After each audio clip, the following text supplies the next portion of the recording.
우리 함께 주기도문 하시겠습니다. 하늘에 계신 우리 아버지여, 이름이 거룩히 여김을 받으시오며 나라가 임하시오며 뜻이 하늘에서 이루어진 것 같이 땅에서도 이루어지이다. 오늘 우리에게 일용할 양식을 주시옵고 우리가 우리에게 죄 지은 자를 사하여 준 것 같이 우리 죄를 사하여 주시옵고 우리를 시험에 들게 하지 마시옵고 다만 악에서 구하시옵소서. 나라와 권세와 영광이 아버지께 영원히 있사옵나이다. 아멘. 우리 함께 찬송가 183장,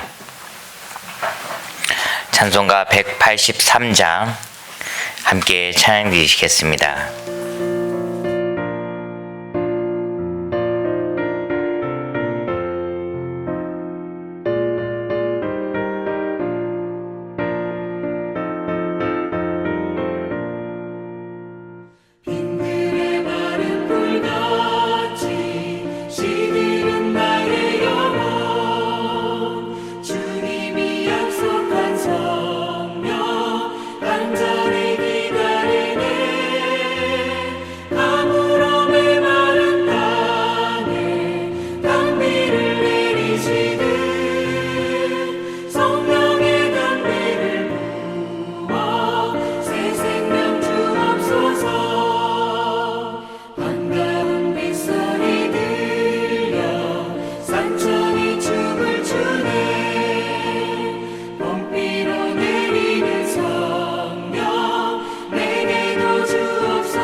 하나님 말씀, 우리의 시편 150편 1절부터 6절까지 보시겠습니다. 시편 150편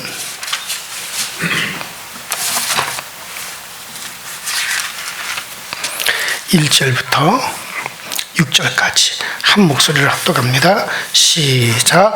할렐루야. 그의 성소에서 하나님을 찬양하며 그의 권능의 궁창에서 그를 찬양할지어다. 그의 능하신 행동을 찬양하며 그의 지극히 위대하심을 따라 찬양할지어다.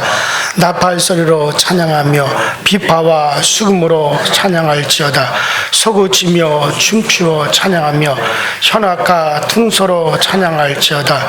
큰 소리 나는 재금으로 찬양하며 높은 소리 나는 재금으로 찬양할지어다. 호흡이 있는 자마다 여호와를 찬양할지어다. 아멘. 아멘. 자, 드디어 우리가 지난 1년가량 걸린 시편 강해가 오늘 시편 150편으로서 이제 끝이 나게 됩니다. 이게 강해 새벽 예배 때 강해가 쉽지를 않고 또 이걸 신학적인 주석에 의지해서 강해를 하게 되면 새벽에 이 강해를 듣고 또 기도하기가 쉽지를 않아요.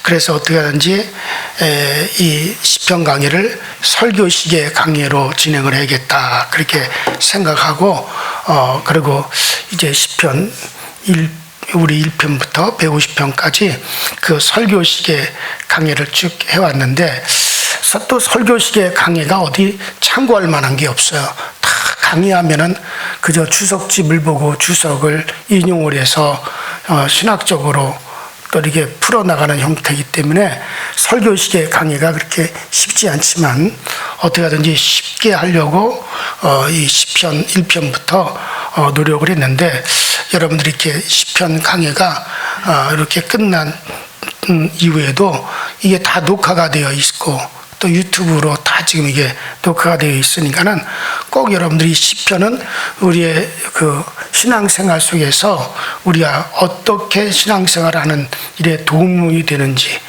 또 하나님 앞에 나아가는 자의 자세가 어떤 자세인지 이와 같은 것을 아주 잘 보여주고 있기 때문에 앞으로도 여러분들이 필요로 할 때마다 녹화된 것을 꼭 참조하시면은 일상 신앙생활에 여러분들이 큰 도움이 됩니다.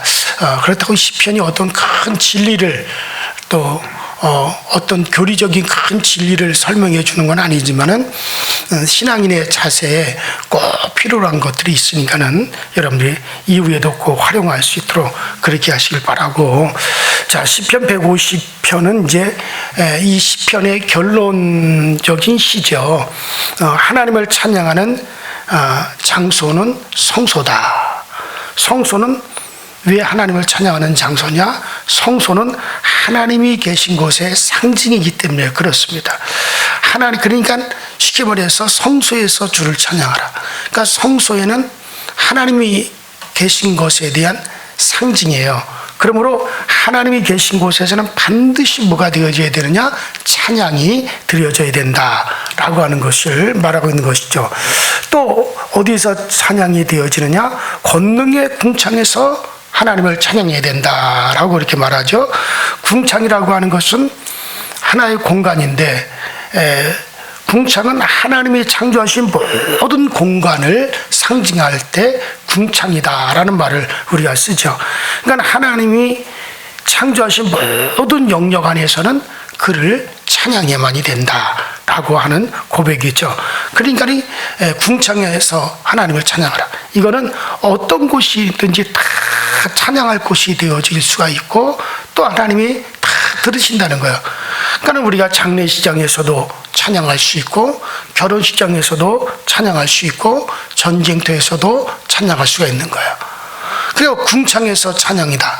하나님이 지으신 모든 공간에서는 다 찬양이 울려 퍼져야 된다라고 하는 그 같은 그 시편의 고백이죠. 자, 그렇다면은 이게 찬양의 장소는 성소요. 그러니까 성소는 하나님이 계신 곳. 그러니까 하나님이 계신 곳은 어디에서나 찬양해야 될 것이죠. 두 번째, 또 모든 궁창에서, 그러니까 궁창은 모든 공간을 말하는 거죠. 그러니까 장소의 여하를 막론하고 모든 곳에서 우리가 하나님을 찬양해야 된다라고 하는 그 같은 내용이에요. 자, 그렇다면 그런 찬양의 이유가 뭐냐? 자, 1절과 2절을 한번 읽어볼까요? 1절과 2절 시작. 할렐루야 새 노래로 하나님을 찬양하밀지 우리의 복등능의 찬양에서 그를 찬양할지어다. 그의 능하신 행동을 찬양하며 그의 지극히 위대하심을 따라 찬양할지어다. 자, 그럼 찬양할 이유가 뭐냐? 자, 여러분들 집에서 기르는 어떤 앵무새라든가 구간조나 이와 같은 새는 사람의 말을 곧장 따라합니다. 그러나 그 새가 우리가 쓰고 있는 말의 뜻을 알고 따라하는 건 아니에요. 그저 소리를 흉내낼 뿐이죠. 자, 여러분들 그 앵무새한테 할렐루야 할렐루야 이렇게 계속 가르치면 앵무새가 할렐루야라고 합니다. 자, 그러나 그것이 정말 할렐루야의 의미대로 할렐루야를 하는 게 아니잖아요. 그냥 소리의 흉내일 뿐이죠. 자, 할렐루야라는 말은 분명히 하나님을 찬양하라, 그를 경배하라 라고 하는 분명한 뜻이 있어요. 의미가 있어요. 여러분, 전에 우리나라에 할렐루야 축구팀이 있었죠. 자, 여러분들, 그렇다면 방송국 아나운서가 할렐루야 축구팀의 경기를 중계하면서 할렐루야라는 말을 수백 번을 갖다가 했다고 해서 하나님께서 그를 찬양하는 자라고 그렇게 여기시겠습니까? 인정하겠습니까? 그저 아무 뜻 없이 습관적으로 여러분들 부르는 그런 찬양, 자신의 또 남다른 재능을 뽐내기 위해서 사람들을 의식하면서 부르는 이런 찬양, 그런 복음성과 과연 하나님께서 그걸 찬양으로 받으시겠다는 얘기예요. 앵무새가 할렐루야 했다고 해서 그것을 하나님께서 받으시는 거냔 말이에요. 그게 마찬가지예요. 아무리 수백 번 수천 번 할렐루야를 하더라도 그것은 하나의 소리일 뿐이지 그건 하나님이 받으시는 찬양이 되어줄 수가 없는 거죠. 많은 사람들이 그냥 뜻없이 습관적으로 부르는 찬양, 혹은 자신의 재능을 뽐내기 위해서 부른다는 그런 찬양, 이건 절대로 하나님께서 받으시겠다는 얘기예요. 여러분, 세상 노래는 의미를 몰라도 4살 먹은 어린애가 아무 뜻도 없고 뜻을 몰라도 잘만 불러도 노래가 되어지는 거예요. 얼마 전에 그 미스터 트롯인가 거기에 보니까는 이제 초등학교 들어간 애가 나왔어요. 그래서 노래를 아주 잘 부른다고 막 국민적인 인기가 대단했습니다. 이제 6, 7살짜리 애가 그 나중에 거기서 물어보더라고요. 얘야, 너 그 노래 뜻을 알고 부르느니? 그러니까 몰라요 그러는 거예요. 자기도 모른다는 거예요. 그러니까 시키니까 아무 의미 없이 부르는 거죠. 그러니까 세상 노래는 그런 의미 없이 불러도 흥얼만 해도 그 노래가 될 수 있어요. 잘만 부르면. 흉내만 내더라도 사람 앞에서 자기를 나타내려고 부르는 거는요, 그 세상에서 그저 노래로 인정을 해주고 노래가 될 수 있습니다. 그러나 여러분들, 찬양은 절대로 그렇지 않습니다. 찬양이라고 하는 것은 그저 소리내고 흉내내는 것은, 사람 앞에서 나타내려고 하는 것은, 이거는 찬양이라고 할 수가 없어요. 이건 그렇게 한다면 세상 노래나 뭐 세상 가요나 찬양이나 다를 바가 없게 되어지고 마는 겁니다. 그래서 여러분들, 찬양이라고 하는 것은 성가로서 곡과 가사가 구별되어야 마땅하다는 건 틀림없는 얘기입니다. 중요한 일이죠. 그러나 제가 강조하고자 하는 것은 그 찬양곡과 가사에 생명력과 의미를 부여하는 것은 그 찬양을 부르는 성도의 마음과 자세에 달려 있는 겁니다. 자, 오늘 본문의 시편 150편 2절에 보면, 자, 이 시편에서 찬양할 이유가 있다는 거죠. 자, 그게 뭐냐? 그는 하나님의 능하심을 깨닫고 그리고 경험하였기 때문에 찬양한다는 거예요. 이 모든 피조물들이 그 하나님이 지으신 세계를 보니 너무너무 조화롭구나. 저 식물 하나하나를 보더라도, 날아가는 나비 한 마리를 보더라도, 야, 이 모든 것이 하나님의 살아계신가? 하나님의 능하심을 드러내고 있구나. 이것을 깨달았다 이거예요. 이것을 깨달은 사람이 정말 그것을 노래로 불렀을 때, 이거는 정말 하나님이 받으시는 찬양이 되어지는 거죠. 또 그의 인생 여정길에 언제나 함께 하심의 그 은혜를 체험했기 때문에 찬양을 드린다. 이거는 정말 내가 살아온 세월, 지나온 여정 보니, 야, 이거 하나님이 그때 도우신 것이 아니었다라면 이거 내가 감당할 수 없었던 것이었는데, 그런데 하나님이 관여해 주셨구나. 이것을 예를 들어서 깊이 체험한 성도가 정말 그것을 고백하면서 찬양한다면, 그건 하나님이 받으시기에 합당한 찬양이 되어지는 거죠. 그래서 시편 150편 2절에 보니까는 찬양할 이유가 뭐냐? 하나님의 능하심을, 그 위대하심을 내가 알았다, 깨달았다, 경험했다, 그러기에 찬양한다. 또 내가 인생길에서 하나님께서 나를 돌보심을 내가 체험했다, 그렇게 내가 하나님을 찬양한다는 거죠. 그렇죠. 그건 하나님이 분명한 의미가 부여되어 있고 뜻이 부여되어 있기 때문에 하나님이 받으시는 거죠. 자, 그러면 이제 우리의 생활 속에서, 삶에서 우리가 하나님을 찬양할 이유를 찾아서 찬양해 보셔야 되는 거예요. 자, 저는 예수님을 아버지라 부를 수 있음을 찬양합니다. 여러분, 어느 성도님은요, 좋은 남편, 부인을 주신 우리 주님을 인하여 찬양할 수도 있겠고, 또 아직도 생존하시는 부모님을 주신 하나님을 찬양할 수도 있겠고, 생각해보면 부모를 잃어버린 고아나 양친이 부모가 이미 돌아가신 분들이 얼마나 많습니까? 그런데 오늘도 생명 주심을 인하여 얼마든지 우리가 찬양할 수가 있지 않겠어요? 그러니까 성도들은 언제나 오늘을 주시는 하나님께 감사하고, 이 시간 속에 역사하신 주님과 우리가 동행을 하는 거예요. 얼마든지 우리의 삶 속에서 찬양할 이유를 찾을 수가 있는 거고, 얼마든지 우리의 삶 속에서 찬양할 이유를 얼마든지 우리가 드러낼 수가 있는 거예요. 우리는 하나님의 능하신 행동 때문에 찬양해야 되고, 또 그의 지극히 광대하심 때문에 찬양해야 되고, 우리는 우주 만물을 바라볼 때 하나님의 그 놀라운 창조의 역사에 감탄했을 때 우리가 찬양하는 거죠. 또 우리가 더 깊이 진리 안으로 들어가면 정말 우리가 진리를, 예수를 깨달은 것 때문에 우리가 찬양하고, 더 깊이 들어가서 우리의 죄를 사하여 주신 주님을 생각할 때 찬양할 수가 있는 거고, 더 깊이 들어가 오늘도 성령의 정말 동행함을 내가 모든 감동으로, 감각으로 느낄 때 또 우리가 찬양할 수가 있는 거고, 이렇게 우리는 얼마든지 찬양할 이유를 갖다가 얼마든지 우리의 일상생활에서 찾아낼 수가 있는 거야. 이런 모든 것의 의미를 우리가 부여해서 정말 하나님을 우리가 인식하고 찬양한다면 이 모든 것은 하나님이 받으시는 찬양이에요. 이런 거는 그저 소리가 아니에요. 이런 건 흉내가 아니란 말이에요. 분명한 의미가 있기 때문에 그걸 하나님이 받으시는 찬양이 되어질 수가 있다라고 하는 거죠. 자, 그렇다면 그 찬양의 방법이 뭐냐? 자, 3절부터 5절까지 읽어볼까요? 시작. 춤추며, 다시 한번 3절 시작. 나팔 소리로 찬양하며 비파 수금으로 찬양할지어다. 소고치며 춤추어 찬양하며 현악과 퉁소로 찬양할지어다.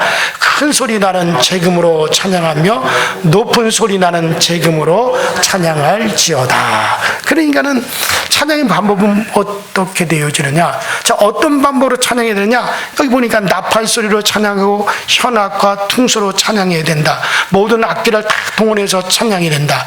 만입이 있다면 그 입을, 내게 있어서 만 개의 입이 있다면 그 만 개의 입을 다 동원해서 찬양해야 될 것이다. 자, 다윗은 자기의 옷이 흘러내리는 줄도 모르고 옷이 다 벗겨져서 하체가 드러나는 줄도 모르면서 기뻐 뛰며 그가 찬양한 것처럼 우리도 그렇게 힘껏 정말 우리를 지으신 하나님, 우리를 구원하신 하나님, 우리의 영혼의 주인, 우리의 영혼의 주인을 넘어서 내 영의 아버지 되신, 또 우리를 하나님 아버지와 동일하게 우리도 함께 영생을 주신 그 하나님을 우리가 그렇게 심껏 찬양이 된단 말이에요. 네. 오늘날 교회에서도 많은 악기로 가능하면 할 수만 있다면 오케스트라를 동원해서 찬양 드리는 것이 좋다고 봐요. 뭐 그렇다고 오케스트라를 동원하려니 교회들이 이게 만만치 않아요. 그래서 우리가 못하지. 할 수만 있다면 오케스트라라도 동원해서 찬양할 수 있고 또 찬양을 해야 마땅하죠. 자, 그러나 훌륭한 음악 자체에 우리가 음악 자체에다가 목적을 두거나 마치 거기서 연루되는 아름다운 음악이 어떤 정말 그 예배드리는 예배자들 자신을 위한 것이냐 생각하면 그것은 찬양이 아니라 일종의 연주가 되어지는 것이고 유혹이나 우상이 되고 마는 겁니다. 진정 중요한 것은 그런 음악이 오직 하나님께만 영광 돌리기 위해서 최선의 수단으로 동원이 되고 있는가 하는 점이죠. 하나님께 영광 돌리기 위해서 동원되어야 된다면 정말 그것은 아름다운 것이 되어질 거예요. 그러나 많은 교회들이 그런 것들을 동원하며 뽐내기 위해서, 자랑하기 위해서. 지난번에 우리 양천 연합 예배를 드릴 때 그때 오케스트라를 동원을 했는데 뭐 그저 교회에서 그저 하는 오케스트라 대원들만 온 게 아니라 일반 음악대학 같은 데서 또 전문가들을 돈을 주고 와서 그날 함께 해달라. 그래서 그런 사람들도 동원이 됐어요. 가만 보니까 이 사람들 좀 일찍 가서 보니까는 그 연습하다가 밖에 나가 한쪽에 가서 또 담배 피고 들어와서 또 하고 그러더라고요. 그래서 이게 맞나 싶은 게 그들이 진정으로 하나님을 찬양할 마음으로 오는 게 아니잖아요. 그들 자기들의 그런 기술을 가지고 있으니까 연주를 뽐내기 위해서 왔고 또 와서 또 그들이 한 번 와서 해주면 몇십만 원씩 돈 받으니까 온 거지. 이게 진짜 그 하나님을 찬양하기 위해서 온 거냐 이거예요. 그래서 그런 경우에는 다시 생각을 해야 돼요. 오늘 교회들도 마찬가지예요. 뭐 우리 교회 그렇지는 않지만 그 대형 교회들 보면은 음악대학에서 그저 사람들 데리고 오고 어디 또 주립 무슨 오케스트라들을 또 돈 주고 주일날로 와서 연주를 해라. 그렇게 연주를 시키고 글쎄 그렇게 해서 온 사람들이라도 하나님을 믿는 사람들이 진정한 하나님을 향한 연주가 되어질 수 있겠지만 많은 사람들이 그러질 않아요. 하나님과 전혀 상관없이 와서 그렇게 연주를 한다고 해서 과연 그게 훌륭하겠는가? 그냥 앵무새가 할렐루야를 가르쳐 놨다고 해서 할렐루야 할렐루야 한다고 해서 그게 과연 하나님 받으니 할렐루야 되느냐는 얘기예요. 우리의 모든 것들은 하나님을 향하는 거예요. 하나님을 대상으로 하는 거예요. 그렇기 때문에 그런 것들은 서로 그냥 드러내기 위한 교회들마다 그런 것들은 정말 자제가 돼야 돼요. 자, 그렇지 않은 한은 정말 교회에서 최대한으로 정말 이렇게 찬양자들, 연주자들을 양육을 해가지고 신앙 안에서 양육해가지고 그들을 다 동원해서 모든 악기를 동원해서 찬양할 수 있다면 저는 그건 참 좋은 거라고 봅니다. 왜? 정말 그런 우리가 모든 소리 나는 악기를 동원해서 하나님을 찬양하라 하고 지금 그렇게 말씀하고 있잖아요. 그렇기 때문에 하나님을 향한 찬양은 참 그런 거 좀 좋아요. 그러나 그것이 진정으로 하나님께만 들려지는 것이 되어질 때라야 되는 거지, 그렇지 않으면 별로 그것은 정말 합당하지 않다라는 거죠. 자, 어쨌든 찬양의 방법은 뭡니까? 최선을 다해서 우리가 동원할 수 있는 모든 것들을 다 동원을 해서 하나님을 찬양해야 된다라고 하는 것을 3절로 5절에 우리에게 말씀해 주고 있는 거고, 자, 그러면 누가 찬양을 해야 되느냐? 6절이죠. 6절 읽어볼까요? 시작. 호흡이 있는 자마다 여호와를 찬양할지어다. 자, 그러면 누가 찬양해야 되느냐?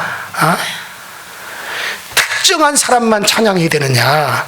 그게 아니죠. 호흡이 있는 자는 누구나 하나님을 찬양해야 된다. 호흡이 있는 자는 언제까지 찬양해야 되느냐? 호흡이 있는 자는 하나님을 찬양. 그럼 호흡이 끊어지는 순간까지 하나님을 찬양해야 된다. 아니, 여러분들, 호흡이 끝난다음이 아니죠. 죽은 이후 영원한 세계에서도 우리는 하나님을 찬양해야 됩니다. 우리가 이 죽음이라고 하는, 사실 죽음이라는 건 없어요. 죽음이라고 하는 건 존재하지 않습니다. 죽음이라고 하는 건 말이 아니에요. 죽음은 진실이 아니에요. 죽음이라는 건 사실은 없습니다. 저는 죽음이라는 말을 대신에 한번 따라해 봅시다. 상태의 변화. 상태의 변화예요. 죽음이라는 건 존재하지 않습니다. 살아계신 하나님 앞에서 살아계신 그 하나님의 창조된 것들이 영원한 하나님 앞에서 어떻게 죽음이라는 말이 있을 수 있습니까? 절대로 죽음이라는 건 없어요. 죽음이라는 건 없습니다. 다만 뭐냐? 상태의 변화입니다. 여러분, 저 궁뎅이가 나비로 변화되기 위해서 잠깐의 번데기 상태를 유지를 하죠. 그러나 그게 죽은 게 아니잖아요. 사라진 게 아니잖아요. 상태의 변화를 겪고 있는 거예요. 우리는 육의 몸에서 영체의 몸, 육체의 몸에서 영체의 몸으로, 여러분 물질의 세계에서 영의 세계로 뭡니까? 상태의 변화가 있는 거예요. 그러니까 죽음이라는 말은 없어요. 다만 여러분들이 뭐를 해야 된다고요? 상태의 변화를 앞으로 겪어야 되는 거지. 그게 소위 말하는 죽음이라고 하는 거예요. 없어지는 것도 아니고 사라지는 것도 아닙니다. 우리는 다 상태의 변화를 겪어야 될 존재죠. 자, 그렇게 해서 우리가 상태의 변화가 왔어요. 그래서 우리가 이 물질의 세계에서 영계의 세계를 살게 되는 그때도 뭐가를 해야 됩니까? 하나님을 찬양해야 되는 겁니다. 그러면 사실 하나님, 이 찬양은 참 이 호흡이 있는 자는 누구나 찬양해라. 그러니까 우리는 육의 세계에서의 육의 호흡이 있는 동안 찬양하게 되고, 영의 세계에서 영의 호흡이 있는 동안 찬양해야 되고, 그러니까 한마디로 무슨 얘기입니까? 영원토록 그를 찬양하라 라고 하는 것이 맞습니다. 그래요. 왜냐하면 하나님은 금생도 내생도 그 하나님이 다 주관하기 때문에 그런 겁니다. 그러므로 누가 찬양을 해야 되냐? 호흡이 있는 자는 누구나 다 하나님을 찬양할 수가 있다는 거죠. 그래요. 하박국 3장 17절에 보면은 하박국 선지자가 이런 말을 해요. 비록 무화과 나무가 무성치 못하며 포도나무에 열매가 없으며 감람나무에 소출이 없으며 밭에 식물이 없으며 우리의 양이 없으며 외양간에 소가 없을지라도 나는 여호와를 인하여 즐거워하며 나의 구원의 하나님을 인하여 기뻐하리로다. 주 여호와는 나의 힘이라 나의 발을 사슴같게 하사 나로 높은 곳에 다니게 하시리로다.